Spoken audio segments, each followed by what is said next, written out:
Hey folks, this is Yuri, aka the Yakult Cosmopolitan, and today I am joined by Oscar Tan, who is a hardcore Tokyo Yakult Swallows fan from the Philippines. I haven't had many chats on my channel with like NPB team specific fans, but I've known Oscar and his friend Shuya for a while, and so I wanted to have him on to talk about some perspective on the Swallows. He's also doing great work on the ground to develop baseball in that country. So, Oscar, please introduce yourself and tell us exactly what it is you do with the Cebu Dreamers project. Right. Thank you for this opportunity. I'm Oscar Tan from Cebu City, Philippines. On Twitter, I go by Piano Man, and that's so I don't get recognized here. But I guess this is my first face reveal. So in terms of the work we do, of course, the Philippines is a basketball and volleyball crazy country. Although when you go around, you would see a couple of people interested in baseball. And the main problem here is there may be a scarcity of baseball equipment because unlike other sports, you do need equipment to be able to play. And while of course baseball equipment may be pricey, it's really hard to come by here.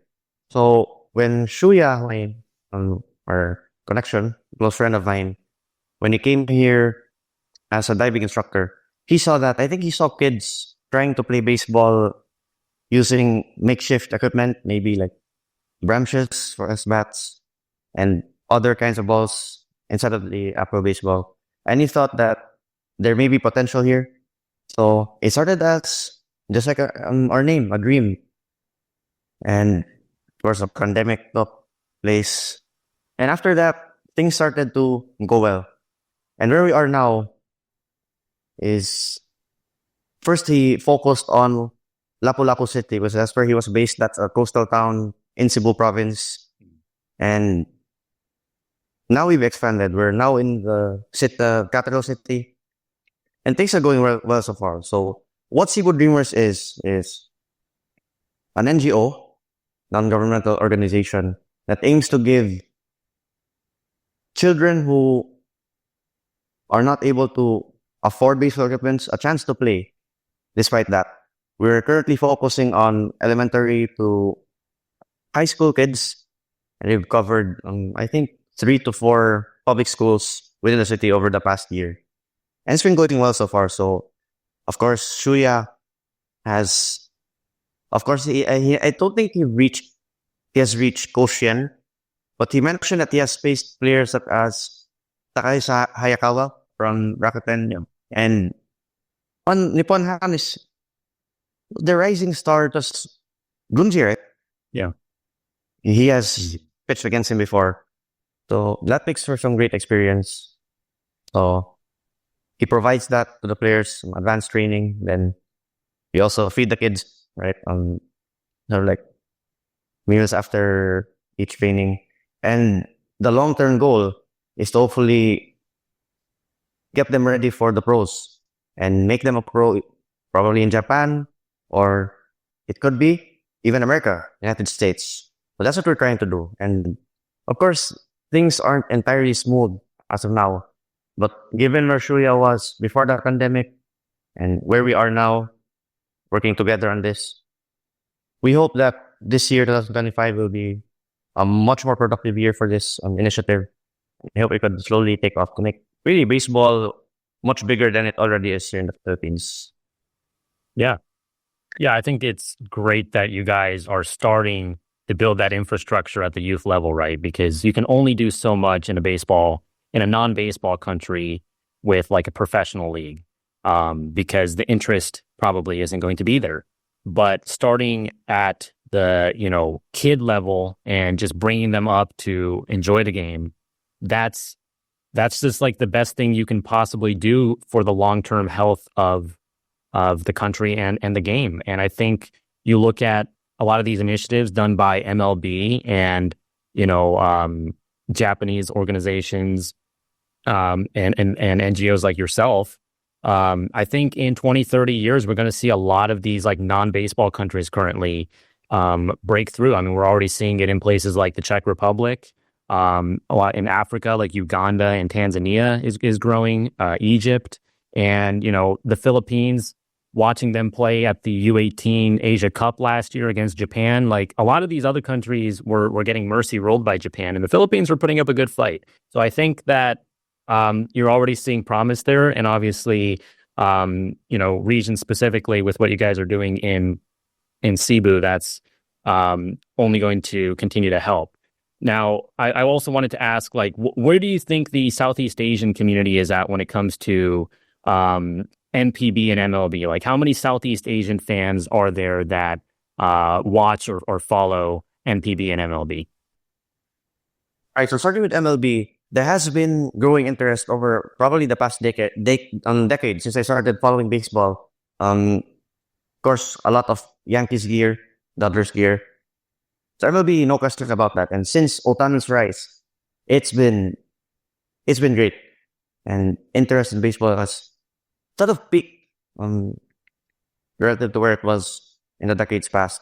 But for NPB, I'd say not too much that I know, except for a few scattered maybe Hiroshima jerseys around SoftBank.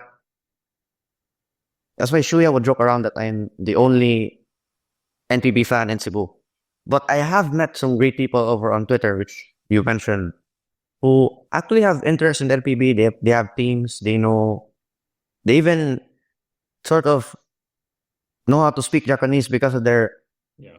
interest in the teams and in the league. So I guess as far as those I'm connected with, not too much NPB interest yet. But in baseball in general, it's grown over the past years.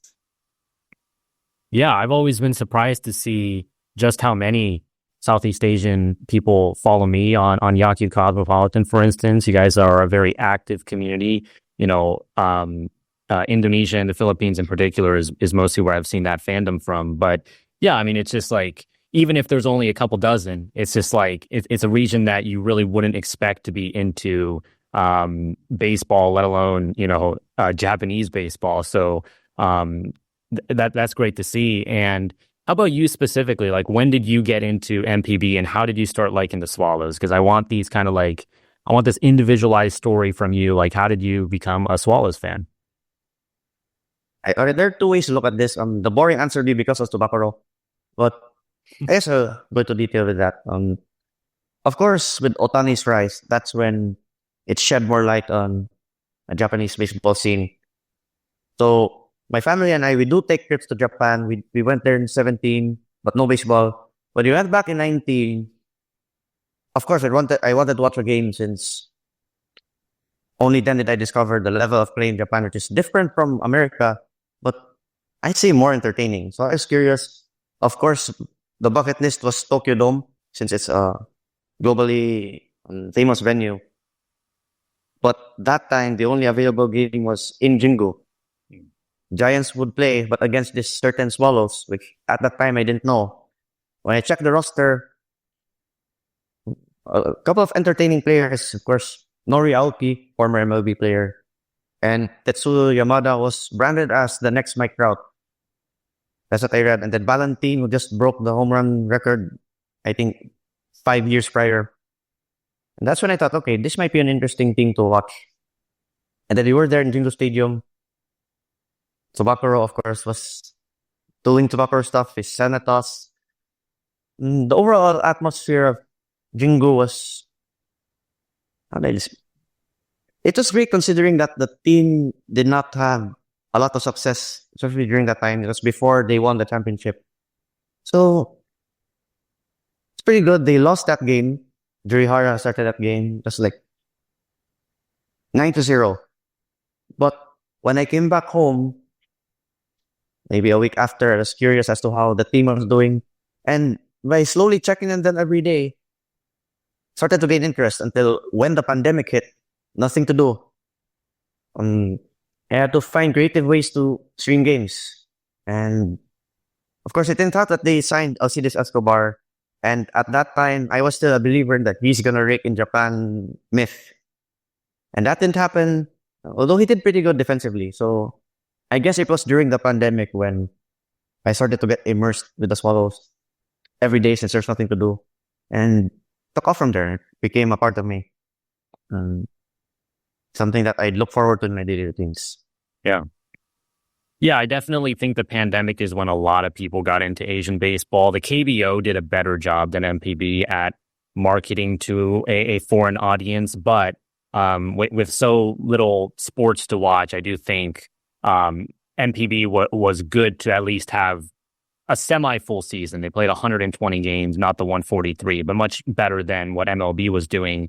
And yeah, I think the Swallows, I would say, are one of the most foreigner friendly teams in terms of just like they're in Shinjuku. So obviously, if you're visiting Japan, really easy to go to. Um, Fun atmosphere. The mascot, Tsubakuro, is great. They're just lovable, whether they win or lose. So I think the Swallows, alongside teams like the Hanshin Tigers, the Nippon Ham Fighters, I've noticed they have more foreign fans than some other MPB teams. But I think following them starting around 2020, that means that you've experienced a lot of the highs for this team and a lot of the lows. So 2020 pandemic season, they finished last place. Let's move on from there. 2021 and 2022, these are the good years for the Swallows, right? So in 2021, they win the pennant. They were tied with Hanshin, but they had a better winning percentage, and they go on to take the Japan series against the Oryx Buffaloes. So what do you remember from the 2021 season, and how was it to see them actually, get to the top? So going into the year, of course, I was not that optimistic since when I started out 2019 and 20 back-to-back sixth place finishes. So I wasn't that optimistic. And of course, I listened to the guys over at Tokyo Swallows. I hope they are doing well. Gozo and the rest, I hope they're doing well. They were not too optimistic about the team as well. So what went right? Of course, the year didn't start out too well, but I think around the All-Star break to after the Olympics, that's when things took off. And one key reason is because for the first time in, I think since the Kazuhisa Ishii era, they've had good pitching. That year, I think that would be a pitching performance collectively from the team that we might not see in a long time. It was beautiful given that we had three generations of pitchers do well. Of course, in the 40s, we have Masanori Ishikawa, my favorite. Despite the age, he was really dealing. I think his ERA, although not confirmed, I think was around the high twos, which is really good given his age. And he's still doing well. I think he's going to be 45 this month and still wanting to pitch. That's really impressive. And that's one of the reasons why my love for the Swallows grew. It's because of Ishikawa and what he's been doing. And in the 30s, Yasuhiro Ogawa, who at that time was the ace, was holding tail teams down. And then Hirotoshi Takanashi, who was acquired from Nippon Ham a couple of years back, he did well. He pitched in Game 6, the clinching game. And he was able to sort of not really match since Yoshinobu Yamamoto is on another level. But he did well. He had 6 strikeouts. And then for the youngsters, you've had Yasunobu Okugawa, he was the ace of that year. He started the year with control issues, and then when he was locked in, he had, I think, how many consecutive at-bats without a walk. That was impressive. Keiji Takahashi, around mid-season, started to pick things up. And even Jurihara, who personally I don't like, given that he's been here for 10 years and there has been no progression, no growth. So I thought he'd be out of here maybe a year ago, 2 years ago, and he's still here. So I don't know what they see in him, but that year he was good, even earning a Japan Series start. So it's really the three generations coming together and putting on solid performances throughout the stretch run. Of course, which I'll get more to later, the bullpen, there were also pieces in there. Another key reason would be that they finally had a defined batting order relative to the previous year. I'll be sending screenshots of certain lineups in 2020 that were just head scratching. You've had players like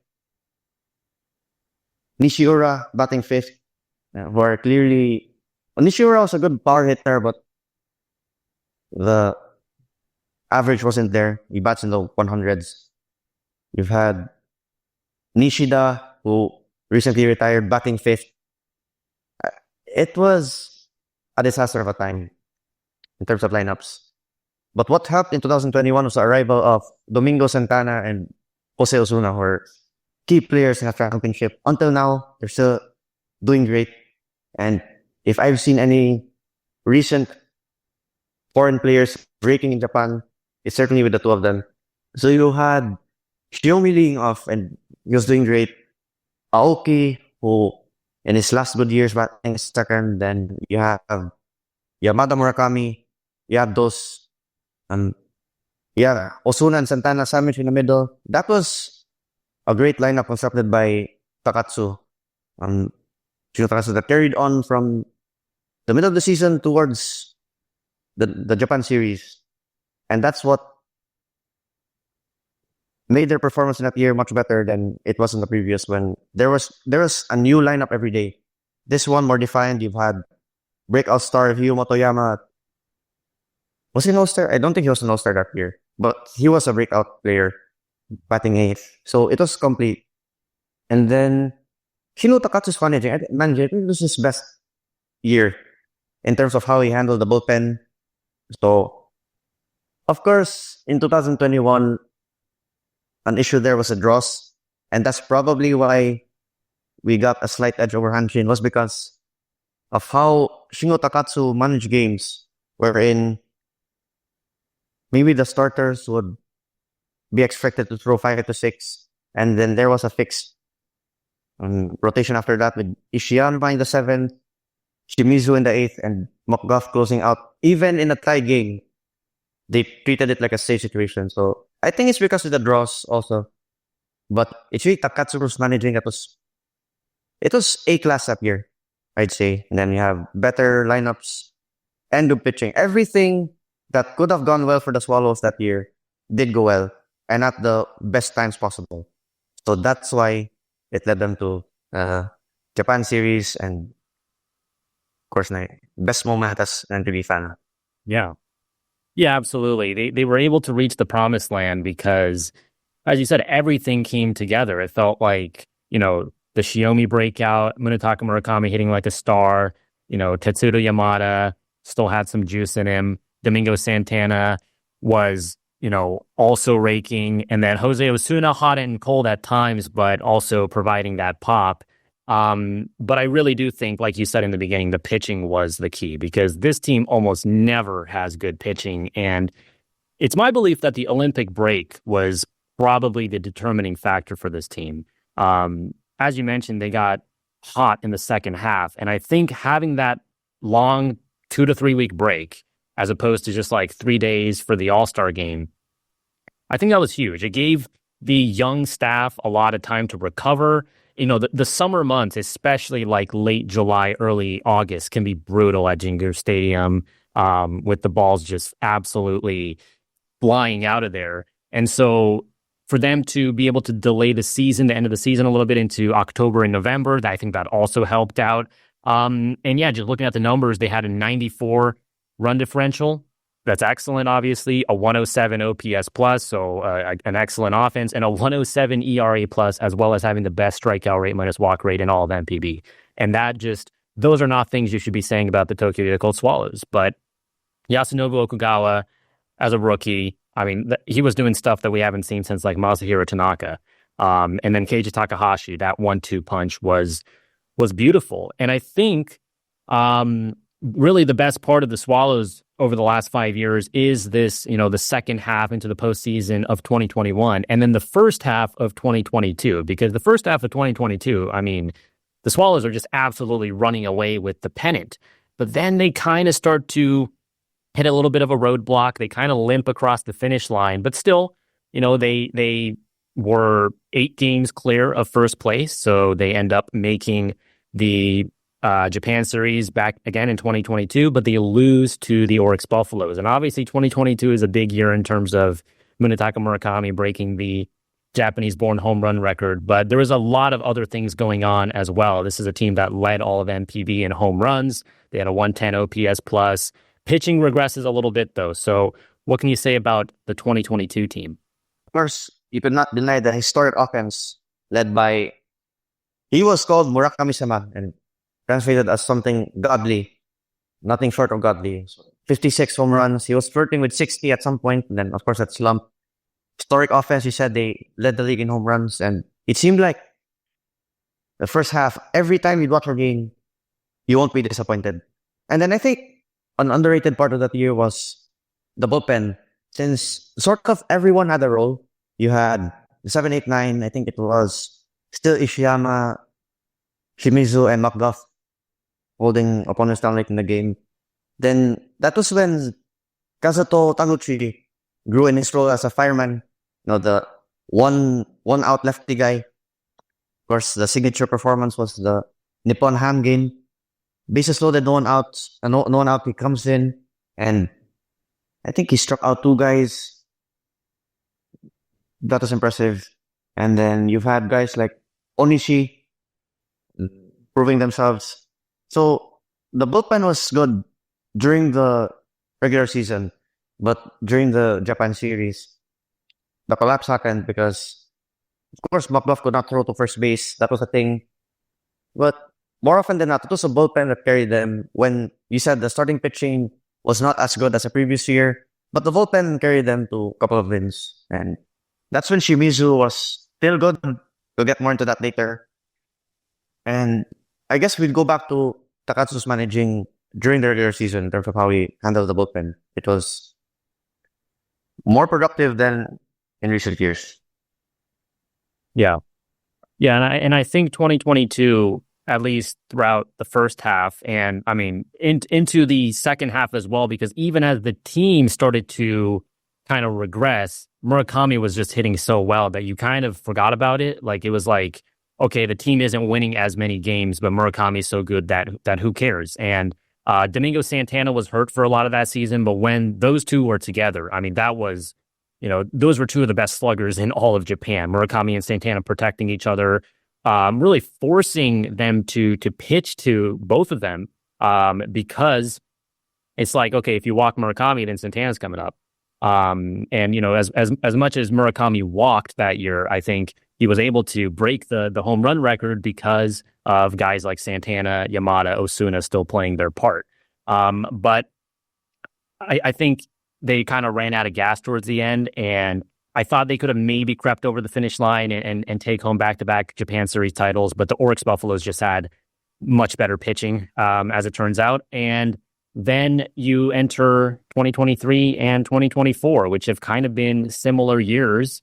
They finished 5th place both years, and they're tied with Chunichi for last, but they have a better winning percentage, so they can avoid saying that they were in the cellar. But they've basically been a last place team again for 2 straight years. 2023, they had a negative 33 run differential. So honestly, they kind of probably underperformed what they should have. Not a playoff team, but they probably should have been a little bit closer to 500. 2024, negative 50 run differential. So again, they're not terrible. They're not like Chunichi Dragons, Seibu Lions level bad, but they're just not winning enough games.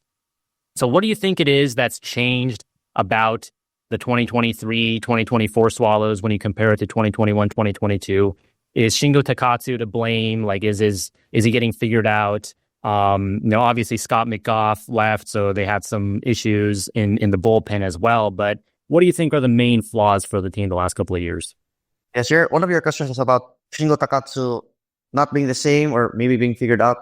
I'd say that is a key reason. And Shuya and I would joke that, and it's quite a harsh joke, he probably bumped his head in the Shinkansen during the 2002 Japan series, because before that was excellent.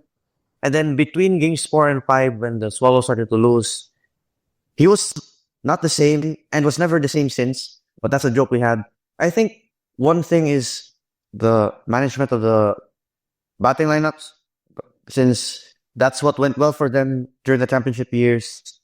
And I guess this was more evident in 2024 when he'd be insisting on starting guys like Takioka and Iwata, who are not good hitters. Probably they play good defense.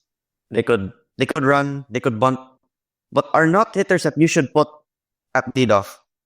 That's one key. For 2023 in particular, I think I'd put in the fatigue, since the Swallows in particular, they rested for those who joined, were part of Samurai Japan for the Olympics, like Murakami, Yamada, they've had it bad. because 2021 started, you've had the Olympics. The Japan series ended in late November because there's a 1 month delay. And then you'd have to rebound from that in just 2 months in spring camp begins. 2022, you have Murakami going for 60 home runs. So he was fatigued and it showed in the postseason. Then you had WBC in early 2023. So when it came to the regular season for NPB, a lot of players were fatigued. This was Yamada, Murakami, of course. Keiji Takahashi wasn't the same.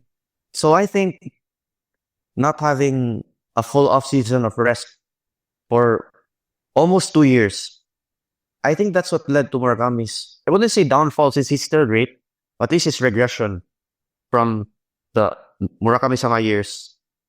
Another would be, of course, if everything went right in 2021 in terms of pitching, in 2023 in particular, everything went wrong. Pitchers, I think, struggled to even reach 5 innings.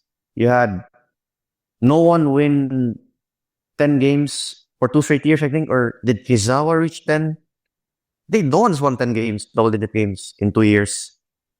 And I've read an article of yours in 2023 where you said the Swallows are no longer clutch as they were in the winning years, especially with runners in scoring position. I've watched 2 games, one in Koshien and in Jingo, and both of them, the Swallows left a lot of runners on base. So they weren't as clutch as they were during the championship years. And then in 2024, as you said, the loss of Scott McGough, he's been gone for 2 years. But in 2024 in particular, they did not have an established closer. It seemed like every 2 months they would switch. At some points, they tried Ishiyama again, who is like in his, probably on the wrong side of 30 at this point. Kazuto Tambuchi has been on and off. I think he was taken out of the lineup on the second day of the regular season, so that's not good.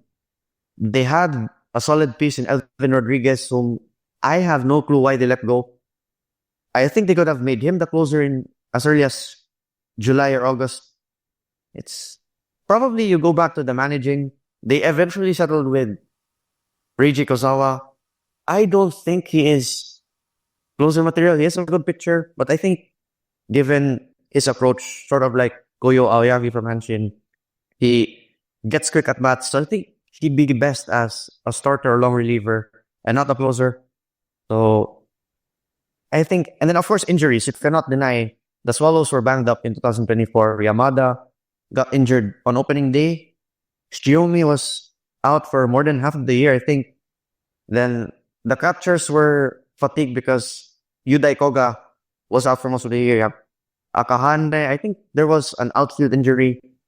So the Swallows were not as happy as they were when they were successful. So I think those are the key reasons as to why, even though they have stars, they have the manpower to do it, but they just could not win enough games to get them to A class. Yeah, I 100% agree that health is probably the main issue, right? Like if Yasutaka Shiomi doesn't get hurt, if Tetsuro Yamada is not always banged up, then this team probably is at least 500. But Shiomi, when he's gone, it's just such a big drop off to be going to guys like Haruki Nishikawa at this point in his career or Kazuya Maruyama. Like these guys are fine players, but for everyday guys, you want your Shiomis and your Yamadas out there, and they just haven't been at 100%. I also think even though 2022 MPB was already kind of leaning towards those dead balls, 2023 and 2024, that's really kind of nerfed this team's main strength. This team was winning off the long ball, and when the balls are so dead that it becomes harder and harder to showcase your number one strength that won you all these games. That's part of why, you had teams like the Hiroshima Carp perform much better than them. They just have better fundamentals, and they're able to shine with things like, base running and defense rather than home runs, which is really what the Tokyo Swallows were so good at. And yeah, I mean, looking forward to 2025, the pitching has really been getting worse and worse. I mean, it was a 92 ERA plus and 88 ERA plus the last 2 years. So that's just towards the very bottom of the league. Only the Rakuten Eagles were worse this past year. But the offense has also been a little bit below league average, which just you can't have those two things happen and still be an above average team. But I think there's hope for 2025 because the draft a couple of months ago, the MPB draft, you have them taking Yuto Nakamura in the first round out of Aichi Tech. And I think Shingo Takatsu and the front office played this one really well because they were kind of bluffing when they said that they're probably going to take someone who has a good hit tool, and they end up going with a flamethrower in Yuto Nakamura. Now, he's not Yumito Kanemaru, who was the number one pitching prospect of the draft, but I love what Nakamura has shown, and to be quite honest with you, I think he's already top 30 starter in MPB material, and you know he's going to get the opportunities because the rotation just has no stability. He's going to have a spot. Second round, they take the Russian Nikita Moisev out of high school. So he's going to be someone who can't help the team next year, but maybe 2 to 3 years from now can develop into a superstar. And then even in like the third round, Kota Shoji, an explosive kind of lefty reliever. So I think they've made some really good additions to this team. What do you think are the expectations for the Swallows entering 2025, which also happens to be Munetaka Murakami's last year in Japan? So I do agree with you that there's more promise heading into this year, given their acquisitions. Yes, I am high on Yuto Nakamura. I guess my personal NPB comparison would be Hiroto Takahashi. You have the velocity, you have the stuff, and I think he could be just that. I think they do handle rookie pitchers well, wherein they throw them into the lineup like every 10 days. I think that's one thing that could go well for him. The pitching on paper has improved since they've had two huge foreign acquisitions as well with Peter Lambert. I think it's Peter Lambert, who he throws hard, throws 166, and I think he was nicknamed as the Rainbow, given that he has seven pitchers that break in different directions, which we could look forward to. Yeah, Mike Bauman, who could be the closer. I could see him as, I think there's no other place to put him other than closer. I think, again, he should move Kozawa over to a long relief role or starter role. Mike Bauman should be great. And I think he throws harder than McDuff. So, and then he has a great knuckle curve. So that should be good. Then, as for the batting, they've acquired Igor Mogi from Rakuten. So that helps when Murakami leaves. No power, but that should help, at least on the defensive side. Then in the Rule 5 draft, they've acquired Yazaki from Hiroshima. Was quite good. He was their closer, I think, for a couple of months.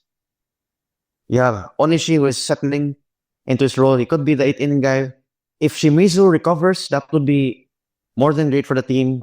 As you said, Shoji's a good piece to have. Probably like your version of Iwasaki from Hanshin. Yeah. Kizawa and Hoshi, who I think both of them could be closers, but they lack the control to settle into that role. As for the rotation, you have guys like Kojiro Yoshimura, who is the most likely ace of this team. He was excellent last year. The game I watched in Jingo, he had 10 strikeouts, and that's something we haven't seen in a long time. You have Keiji Takahashi, who we hope could be 2022 version of himself and could recover. He was excellent in the second half of last year, so I hope he carries on the momentum. Lambert may be a starter. Okugawa is not quite 2021 level, but slowly getting there. He has been solid.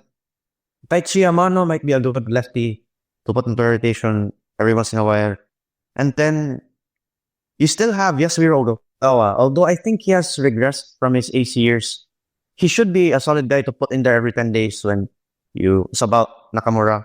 And of course, Ishikawa is Ishikawa. He will have his good games. He will have his bad ones, but still a solid piece to have.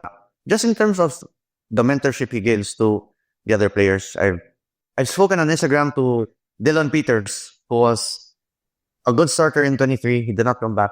And he said Ishikawa is amazing. I've also heard Tony Barnett, former closer, talk highly of him. So even though he comes in, pitches like once in 2 weeks, gives you probably 5 innings, but his presence there would help. And yeah, his screwball is still great.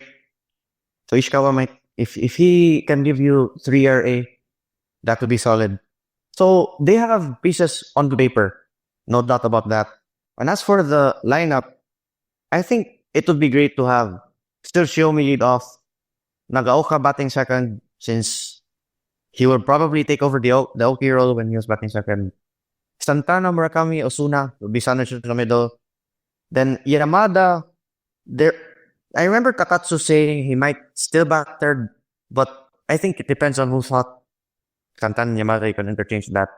Batting seventh, you might be good having Ren Sawai in there, since I think he has earned it given his performances in Nigun over the past few years. Then hopefully Soma Uchiyama, I haven't mentioned him a while ago. He was also injured for most of last year. Power hitting catcher. I hope he recovers. Then you still have solid players off the bench like Takeshi Miyamoto, Shingo Kawabata is still around, and of course Mogi, Nishikawa off the bench. So on paper, they have the pieces to hopefully finish in A class. I think that's a ceiling for them. They are talented enough to probably sneak into the Japan series if everything goes well. The pitching, the hitting, just like in 21, they could sneak in to the Japan series. But if and it only takes an injury or two to make them a big class team again. So Yeah. realistically, maybe third place. That's where I see them. Hopefully. Yeah, it's really insane to think that this team, the range of outcomes for this team is so crazy. Like they, as you mentioned, I think they can win the Japan series. They could also be the worst team in the league. You can almost say that about nobody else. They're really hanging on there by a thread. And if that thread breaks, then it's completely over for them. But as you got into a lot of depth there about the pitching, this is the first year in 2 to 3 years where I actually feel pretty good about them. Kojiro Yoshimura, as you mentioned, he ran into a bit of fatigue in the second half, but watching a lot of his first half starts, I saw a lot of potential there. The fastball's good, and he has a really deep mix. Not really like one put away pitch that you can completely rely on, but I like the curveball a lot. And the splitter when he's locating it is good as well. So I believe in Yoshimura for sure. He can be a top 25 starter in MPB. Keiji Takahashi, when he's on, is unhittable. When he's off, not so much, but he's one of these guys that can be really effectively wild. And, obviously when the Swallows were at their best, it was in large part due to Takahashi being that left-handed ace. Yasunobu Okugawa, it's just so disappointing that he has the elbow injury. He skips out on Tommy John. He basically misses 2 full years. And yes, he came back last year, but we didn't really see him anywhere close to his best. I think one full off season is going to get him closer to that level. But just the fact that, he was such a big part of that 2021 Japan Series winning team that we mentioned, and his name hasn't come up again at all until now, shows you that, this guy just has not been able to stay healthy or perform to his fullest extent. He hasn't even really been at 50% even, because at one point Okugawa was a prospect almost on the caliber of a Roki Sasaki. That's how special he was.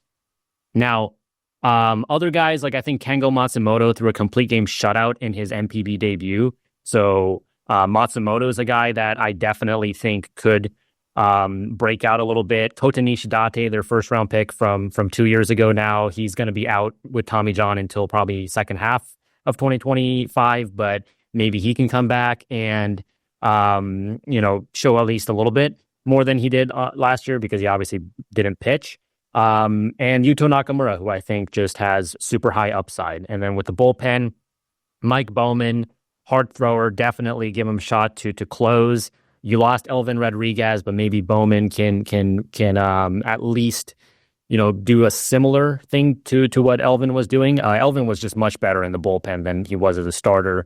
And then, guys like Hiroki Onishi, I think maybe got a little bit lucky last year, but guys like Tomoya Hoshi and Naofumi Kizawa, I still think have some untapped potential. So I actually think the bullpen's probably fine. Yasaki, as you mentioned, from Hiroshima can be kind of a middle innings guy. Shimizu and Taguchi have chance to bounce back. And then Kozawa, I agree, he's more of a long relief option than closer material, but at least it's a above average arm to throw in there. Peter Lambert as well. People are going to look at his baseball reference numbers and think he sucks, but Colorado and Albuquerque are not good places to pitch at all. So give him another shot. But yeah, when it comes to the lineup, again, if they're healthy, it's good. Shiomi can be a top 5 outfielder in the league. Hideki Nagaoka looks like one of the best up and coming shortstops. Santana is an absolute beast, one of the 5 best hitters, pure hitters in MPB. And then Munetaka Murakami, we know what his ceiling is. We also know what his floor is at this point. Like, even when Murakami's bad, he's given you a 900 OPS. So Ren Sawai, top prospect. I'm curious to see what he can do. But yeah, I definitely think like the median outcome for the Swallows would be like a 3rd or 4th place finish. But if things go really bad, yeah, they're staring last place in the face again. And if things go well, maybe they do compete with the big dogs like Hanshin and Yomiuri for the pennant. I think this year, 2025, is a great opportunity for them to return to A class. Again, they do have the pieces. I just hope everyone stays healthy, and if they do, they still have this overpowered lineup that could really 1 to 8. They could all deliver. And if you have guys like Bren Sawai, Soma Uchiyama doing well at that bottom of the order spot, then this is hard to stop. I don't know what the balls would be like this year.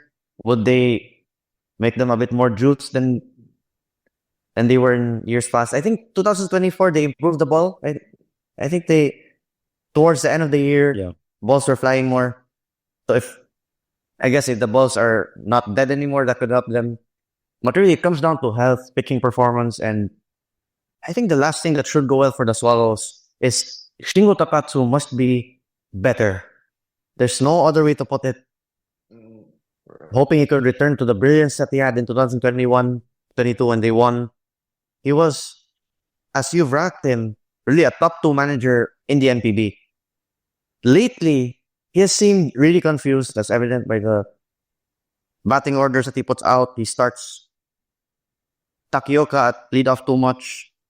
And there are times when you have a squeeze play imminent, or you have like runners in second and third, nobody out, and he insists on having Takioka not even bunt, attempt to squeeze, try to hit, and then he strikes out on a fastball that's like 10 feet high. He did seem confused a couple of times, and I think overly optimistic, because when he gets interviewed, the Swallows have a tradition where they go on like a 10-game losing streak in May before interleague, and he would say things are fine, certain players slumping, and he'll be good. So I think they should be more realistic. I also have comments about the front office.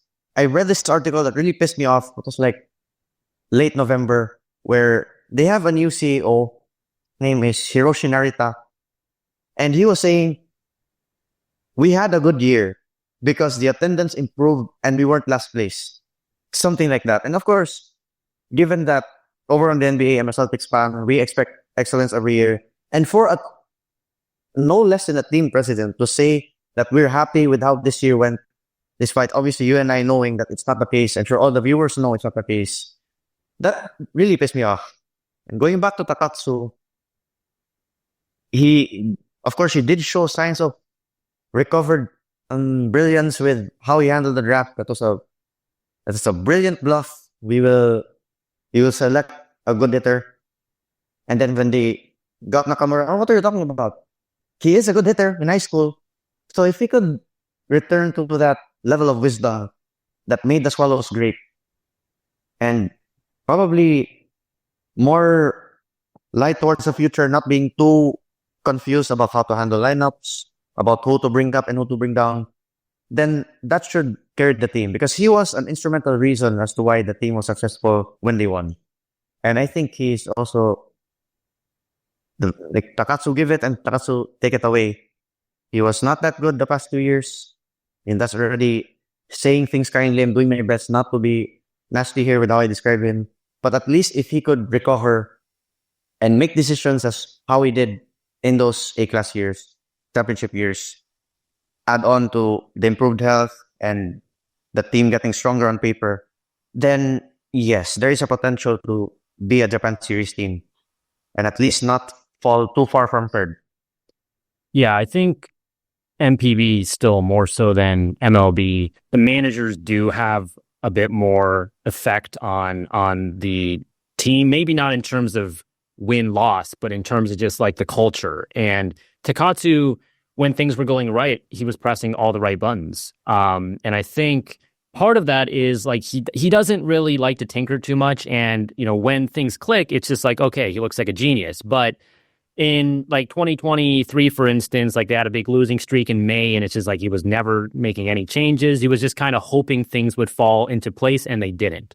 2022 Japan Series, I think he got completely outmanaged by Satoshi Nakajima, who just is much more willing to have a lot of moving parts, and Takatsu came across as much more reactive than proactive.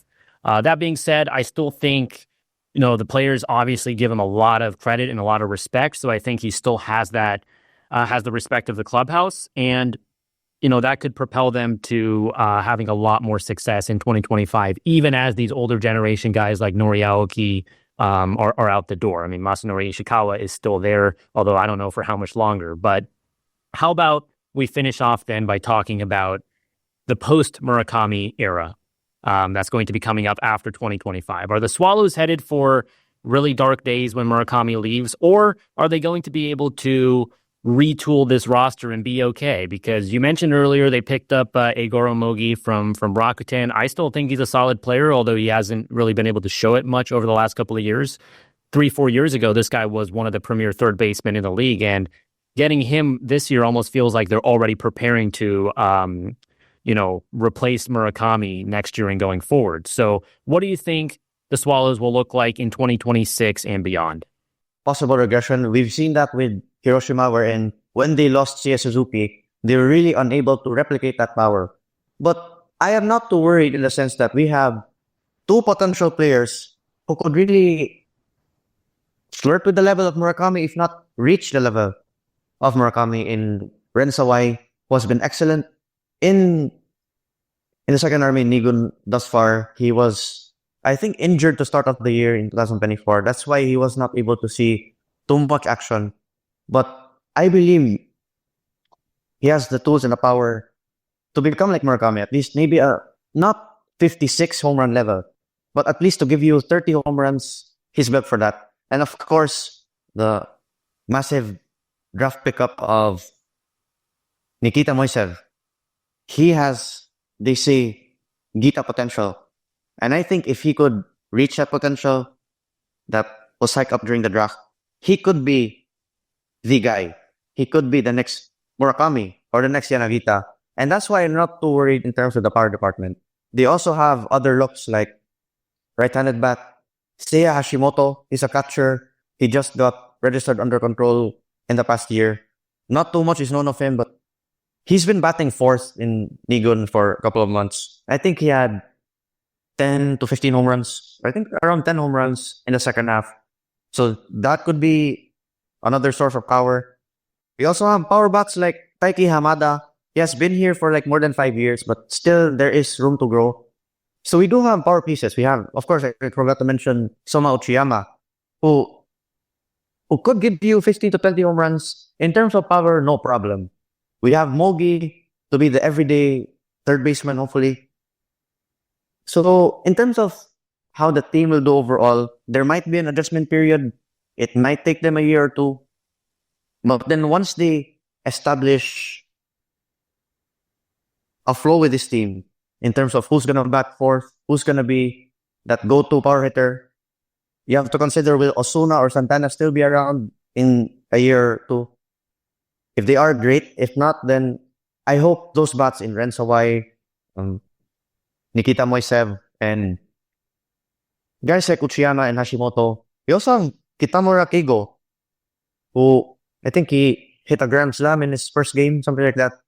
they have the names, and if they could establish themselves in the lineup, then it may be a year or two before they start competing again after Murakami. Who knows if the pitching becomes excellent, like how we hope them to become, then I guess it would be the reverse. The pitching would be carrying them and they could sneak into third place. But realistically, it might be a year or two of adjustment without Murakami before they settle and then compete again.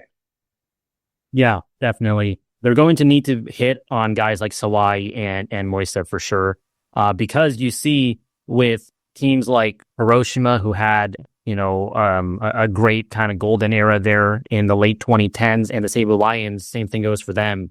With the former losing Yoshihiro Maru, losing Xavier Bautista, losing Seiya Suzuki, it all came crumbling down, and they had to take a couple of years to rebuild. Seibu still haven't gotten back anywhere close to that level once Hideto Asamura, Tomoya Mori, Hotaka Yamakawa, Shogo Akiyama, they all just kind of left one by one. And with the Swallows, yeah, even after Murakami leaves, Tetsuro Yamada, yes, he's getting up there in age, but he could still bounce back.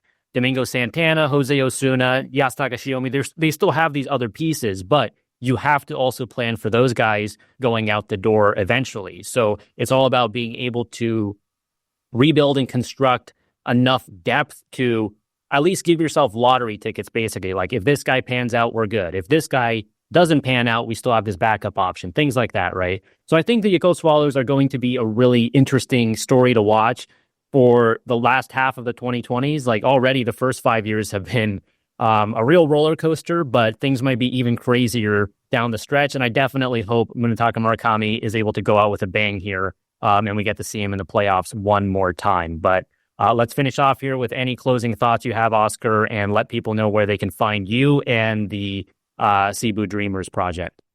As for Cebu Dreamers, you could go ahead and find us on Instagram. That's our only social media platform at NGO_Cebu Dreamers. And there you would see frequent stories or posts, reels of what we're doing. You'd get to see the players that we've trained so far and probably partnerships that we've made. It's really fun following that page. And as for me, I go by at PianoMan3737 on Twitter. That's, at least now you guys know my name. But there I just post, probably I just share highlights or some opinions here and there on how the team is going. Just at least so you could probably get connected. For Cebu Dreamers, that would be a great follow. And we're hoping to see you there. You guys could probably come over if you would want to come over and visit and help out. Probably have any baseball equipment that you'd like to donate to the team, which would definitely go to the kids. That would be greatly appreciated. Yeah, awesome. Well, thank you for talking about the Swallows, as hard as it may be to talk about the last couple of seasons. And yeah, keep up the great work you're doing with the Dreamers. And yeah, we'll check in again in the future. Thanks for watching, everyone.